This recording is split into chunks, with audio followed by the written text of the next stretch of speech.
আজ আমরা যে শব্দটার কথা বলবো সেটা নিয়ে মানুষের সবচেয়ে বেশি ভুল ধারণা মুক্তি। আমরা ভাবি মুক্তি মানে কিছু পাওয়া, শান্তি পাওয়া, শক্তি পাওয়া, জ্ঞান পাওয়া, আলোক প্রাপ্তি পাওয়া। কিন্তু সত্যটা ঠিক উল্টো। মুক্তি মানে আর কিছুই পাওয়ার প্রয়োজন না থাকা। আমরা সারা জীবন কি করি জানো? নিজেকে পূর্ণ করার চেষ্টা করি। আরও ভালো হতে চাই, আরও বড় হতে চাই, আরও আলাদা হতে চাই। কিন্তু প্রশ্নটা কেউ করে না, যেটা ইতিমধ্যেই পূর্ণ তাকে পূর্ণ করার দরকার কেন? মুক্তি কোনো নতুন অবস্থা নয়, মুক্তি কোনো অর্জন নয়, মুক্তি কোনো গন্তব্য নয়। মুক্তি হল যা কখনো ছিল না সেটাকে ছেড়ে দেওয়া। তুমি যেটাকে আমি বলে ধরেছিলে সেই পরিচয়টা কি সত্যিই তোমার ছিল, নাকি সময়ের সাথে জোড়া লাগানো কিছু গল্প? নাম, পদ, ভয়, আশা, ব্যর্থতা, এসব কি তুমি, নাকি তুমি এগুলোকে বয়ে চলেছ? মুক্তি মানে এই বোঝাগুলো নামিয়ে রাখা। খেয়াল করে দেখো, যখন তুমি কিছু ছেড়ে দাও তখন কি তুমি ছোট হয়ে যাও, নাকি হালকা হয়ে যাও? মুক্তি ভারী হওয়ার নাম নয়, মুক্তি হালকা হওয়ার নাম। আমরা ভয় পাই ছাড়তে, কারণ আমরা ভাবি ছাড়লে কিছু হারাবো। কিন্তু সত্যিটা হলো, ছাড়লেই তুমি বুঝবে তুমি কখনো কিছু ছিলে না, শুধু সব কিছু ধরে রেখেছিলে। মুক্তি মানে নিজেকে ঠিক করা নয়, নিজেকে বদলানো নয়। মুক্তি মানে নিজেকে নিয়ে আর কিছু না করা। যেদিন তুমি বুঝবে তোমাকে কোথাও পৌঁছতে হবে না, কারণ তুমি ইতিমধ্যেই এখানে, সেদিন কোনো আলো নামবে না, কোনো শব্দ হবে না, শুধু একটা গভীর নীরবতা আসবে। আর সেই নীরবতার মধ্যেই মুক্তি। মুক্তি মানে কিছু পাওয়া নয়, মুক্তি মানে কিছুই না থাকা, আর তাতেই সম্পূর্ণ হওয়া। এখানে এসে যদি তুমি ভাবো এটাই শেষ পর্ব, তাহলে তুমি এখনো গল্পের ভেতরেই আছো। কারণ সত্যের কোনো শেষ নেই, শুরুও নেই। এই পুরো যাত্রায় তুমি অনেক কথা শুনেছ, নীরবতার কথা, ভয়ের কথা, ছাড়ার কথা, মুক্তির কথা। কিন্তু সত্যটা হল, এই কথাগুলোর কোনোটাই সত্য নয়। এগুলো শুধু আঙুল, চাঁদ নয়। যতক্ষণ তুমি শুনছ ততক্ষণ তুমি বাইরে তাকিয়ে আছো।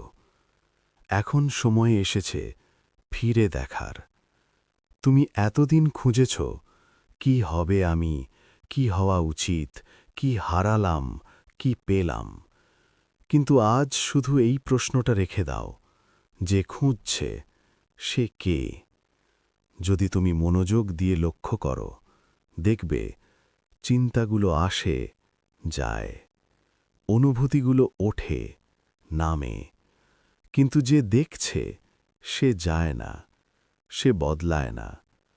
তুমি সেই দেখাটা। তুমি চিন্তা নও, তুমি অনুভূতি নও, তুমি গল্প নও। তুমি সেই নীরব উপস্থিতি, যার ভেতর দিয়ে সব কিছু ঘটে। এই উপলব্ধি কোনো বিস্ফোরণ নয়, কোনো আলো ঝলকানো মুহূর্ত নয়। এটা খুব সাধারণ, এতটাই সাধারণ যে মন এটাকে উপেক্ষা করে। এইখানেই মানুষ ভুল করে। সে ভাবে এত সহজ হলে এতদিন লাগল কেন? কিন্তু সত্য কখনো কঠিন ছিল না, আমরাই জটিল করে তুলেছিলাম। এখন আর কিচ্ছু বোঝার দরকার নেই, আর কিচ্ছু ধরার দরকার নেই, আর কিচ্ছু ছাড়ারও দরকার নেই। শুধু লক্ষ্য করো, এই মুহূর্তে তুমি আছো, এটাই যথেষ্ট। এই যাত্রা এখানে থামে না, এটা এখানে শুরু হয় না, এটা সব সময় ছিল। তুমি শুধু এখন লক্ষ্য করছ। যদি এই নীরবতার মধ্যে তুমি স্বস্তি পাও, তাহলে আর কোনো প্রশ্ন নেই। আর যদি প্রশ্ন ওঠে, তাকেও উঠতে দাও।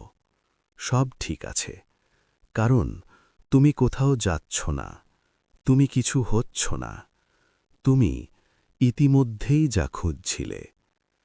এই নীরবতাই পরের শব্দের জন্ম দেয়।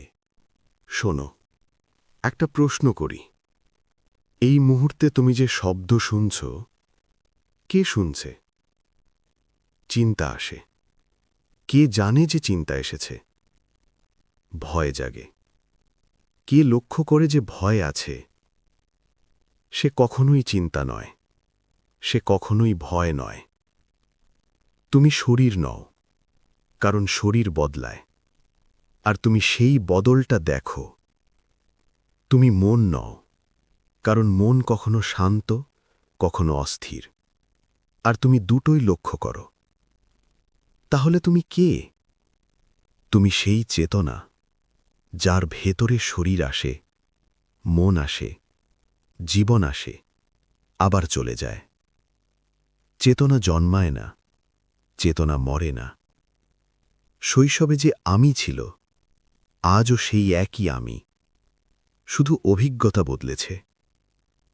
এই উপলব্ধি মানেই জ্ঞান নয়, এটা মানেই মুক্তির শুরু। কারণ যে বুঝে ফেলে আমি দেখছি, সে আর সম্পূর্ণভাবে হারায় না। তুমি জীবনের নাটকে চরিত্র, কিন্তু একই সাথে তুমি দর্শকও। এই দর্শক সরে গেলে কিছুই থাকে না, কিন্তু দর্শক থাকলে সব কিছু সহ্য করা যায়। একটু থামো, চুপ করে খেয়াল করো। এই মুহূর্তে তুমি আছো, কোনো পরিচয় ছাড়াই, কোনো গল্প ছাড়াই। এই থাকাটাই তোমার আসল রূপ। সাক্ষী, যে কিছুই করে না, তবু সব জানে। এই মুহূর্তে যে শব্দটা শুনছ, তাকে কি তুমি ধরছ? না, শব্দটা নিজেই আসে, নিজেই চলে যায়। কিন্তু কেউ একজন আছেই যে জানে শব্দটা এসেছিল। চিন্তা উঠছে। তুমি কি চিন্তাকে ডাকলে?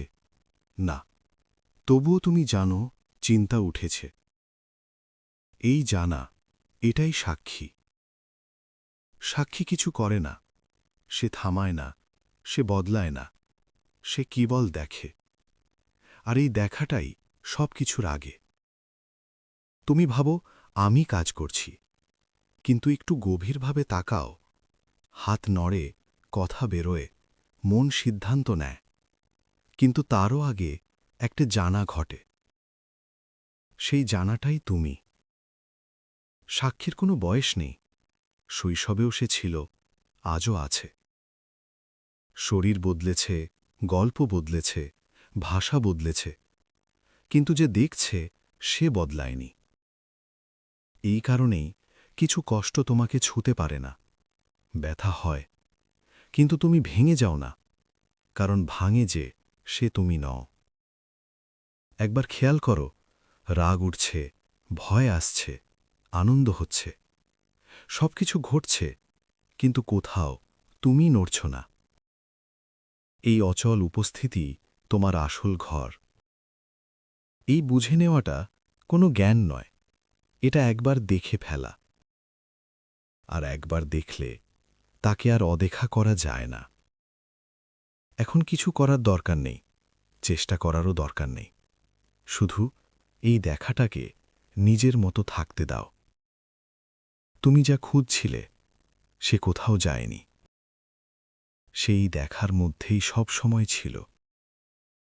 কর্তা, এক সূক্ষ্ম বিভ্রম। একটা প্রশ্ন করি। এই মুহূর্তে তুমি যে শ্বাস নিচ্ছ, তুমি কি করছ, নাকি শ্বাস নিজেই হচ্ছে? হৃদয় ধুকপুক করছে, তুমি কি তাকে আদেশ দিচ্ছ? চোখ দেখে, কান শোনে, চিন্তা ওঠে, সবকিছু ঘটছে, কিন্তু সত্যিই কি কেউ করছে? আমরা বলি, আমি করলাম, আমি সিদ্ধান্ত নিলাম, আমি চেষ্টা করলাম। কিন্তু একটু থেমে দেখো, সিদ্ধান্তটা আসার আগেই তুমি কি জানো কোন সিদ্ধান্ত আসবে? না, তাহলে যে সিদ্ধান্ত এলো সে কোথা থেকে এলো? যে কাজ হলো সে কার দ্বারা হলো? এই প্রশ্নটা মন পছন্দ করে না, কারণ এতে কর্তা নড়ে যায়। কর্তা মানে একটা গল্প, যেখানে বলা হয় আমি আছি, আমি চালাচ্ছি। কিন্তু জীবনের বাস্তবতায় সবকিছু নিজেই ঘটছে। শ্বাস চলছে, চিন্তা আসছে, কাজ হচ্ছে। এর মানে এই নয় যে কিছুই করার নেই। এর মানে হল যা হচ্ছে তা ব্যক্তিগত নয়। যেদিন তুমি বুঝবে কাজ হচ্ছে কিন্তু তুমি কর্তা নও, সেদিন দোষ কমবে, অপরাধ বোধ কমবে, ভয় হালকা হবে। কারণ যদি তুমি কর্তা না হও, তাহলে তুমি ব্যর্থও নও। জীবন ঘটে, তুমি দেখো। এটাই ভারসাম্য। এই উপলব্ধি অলস করে না, বরং হালকা করে। কাজ তখনও হয়, কিন্তু অহংকার ছাড়াই। একটু এখনই খেয়াল করো, এই কথা শোনাটা তুমি করছো, নাকি শোনা নিজেই ঘটছে? এই প্রশ্নের উত্তর নেই। এই প্রশ্নটাই নীরবতা।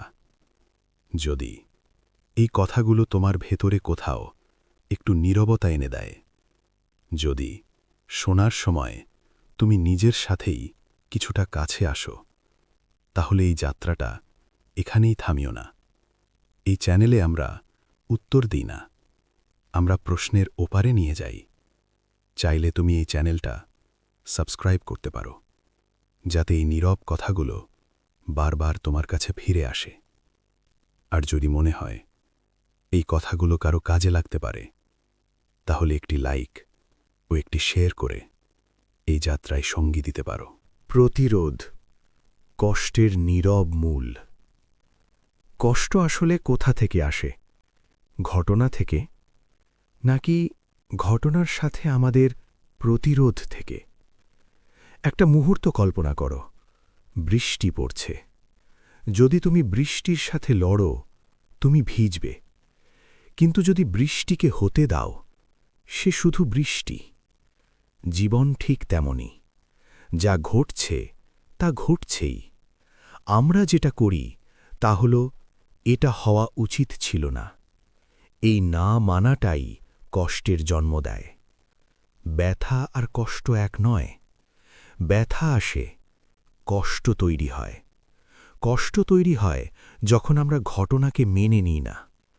প্রতিরোধ মানে দুর্বলতা নয়। প্রতিরোধ মানে নিজের সাথে যুদ্ধ, আর সেই যুদ্ধ কখনো জেতা যায় না। একবার খেয়াল করো, যে মুহূর্তে তুমি বলো এটা আছে, সেই মুহূর্তেই ভেতরে কিছু ঢিলে পড়ে যায়। এটা সমাধান নয়, এটা পালানো নয়, এটা লড়াই বন্ধ করা। গ্রহণ মানে পছন্দ করা নয়, গ্রহণ মানে বাস্তবতাকে স্বীকার করা। এই স্বীকারোক্তির মধ্যেই এক অদ্ভুত শক্তি আছে। এই শক্তি দিয়ে তুমি সব ঠিক করবে না, কিন্তু তুমি আর নিজেকে ভাঙবে না। এই মুহূর্তে যা আছে তাকে একটু থাকতে দাও, কোনো নাম ছাড়াই, কোনো ব্যাখ্যা ছাড়াই। প্রতিরোধ থামলে জীবন বদলায় না, কিন্তু তুমি বদলে যাও। সময়, এটি শুধুই ঘড়ির কাঁটার অঙ্ক নয়, না কোনো নির্দিষ্ট ঘটনার সীমাবদ্ধতা। সময়, এটি আমাদের অন্তরের এক অব্যক্ত স্রোত, যা চুপচাপ প্রবাহিত হয়। আমরা চাই সময়কে ধরতে, আটকাতে, নিয়ন্ত্রণ করতে। কিন্তু যতই আমরা চাই, সময় চলে যায়। এই চলার মধ্যেই লুকিয়ে আছে আমাদের জীবনের সত্যিকারের পাঠ। সময় আমাদের শেখায় ধৈর্য, অন্তর্দৃষ্টি এবং নিঃশব্দে থাকার শক্তি। যে মুহূর্তে আমরা সময়কে ছাড়তে পারি, সে মুহূর্তেই আমরা মুক্তি অনুভব করি। মুক্তি, যা কখনো বাহ্যিক কিছু পাওয়ার মধ্যে নয়, বরং আমাদের নিজের আত্মার গভীরতায় নিহিত। প্রতিটি ক্ষণ আমাদের জন্য এক নতুন আয়না, যেখানে আমরা নিজেদের চেহারা দেখি না, বরং নিজেদের পরিবর্তন, নিজের ভুল, নিজের সম্ভাবনা দেখি। এটি আমাদের শেখায় প্রতিটি মুহূর্ত মূল্যবান, প্রতিটি অনুভূতি শিক্ষণীয়। সময় আমাদের শেষ না করে, বরং আমাদের অন্তরের গভীরে প্রবাহিত করে। এতে ধৈর্য, সমঝোতা এবং শান্তি খুঁজে পাই। তাই বন্ধ করো বাহ্যিক লড়াই, থামো মুহূর্তের জন্যে এবং সময়কে নিজেকে জানার আয়নায় পরিণত হতে দাও। কারণ সময় আমাদের শেখায়, যা খুঁজে পাওয়া যায় বাহ্যিক জগতে নয়, বরং আমাদের নিজের অন্তরে। নিজেকে গ্রহণের সাহস। আমরা প্রায়ই চাই সবকিছু নিয়ন্ত্রণ করতে। চিন্তা করি অনুভূতিগুলোকে বোঝার আগে এগুলোকে আড়াল করা যায়। কিন্তু জীবনের সবচেয়ে গভীর পাঠ আসে তখন, যখন আমরা নিজেকে খুঁজে পাই নিঃশব্দের মধ্যে। অস্তিত্ব মানে শুধু শরীরের উপস্থিতি নয়, এটি মানে নিজের ভেতরের সংকেতগুলোকে শোনা, সেই অনুভূতিগুলো যা আমরা দিনের আলোয় চাপা দিই। ক্লান্তি, ক্ষোভ, আনন্দ, শান্তি, প্রতিটি আমাদের অস্তিত্বের অংশ। নিজেকে বোঝার জন্য প্রয়োজন সাহস। সাহস মানে লড়াই নয়, সাহস মানে থামা, তাকানো এবং নিজের ভেতরের সত্যকে আলিঙ্গন করা। যে মুহূর্তে তুমি নিজেকে গ্রহণ করবে, সেই মুহূর্তে জন্ম নেবে প্রকৃত স্বাধীনতা। কারণ অস্তিত্বের আসল মানে হল নিজের সঙ্গে শান্তিতে থাকা। এটি কোনো অর্জন নয়, এটি কেবল অভিজ্ঞতা, এটি কেবল তোমার প্রকৃত তুমি। সময় আমাদের সর্বশেষ শিক্ষক। সময় আমাদের জীবনের সবচেয়ে নির্দিষ্ট শিক্ষক। আমরা প্রতিনিয়ত চেষ্টা করি সময়কে ধরার, থামানোর কিংবা বাকি সময়কে আরও দীর্ঘ করার।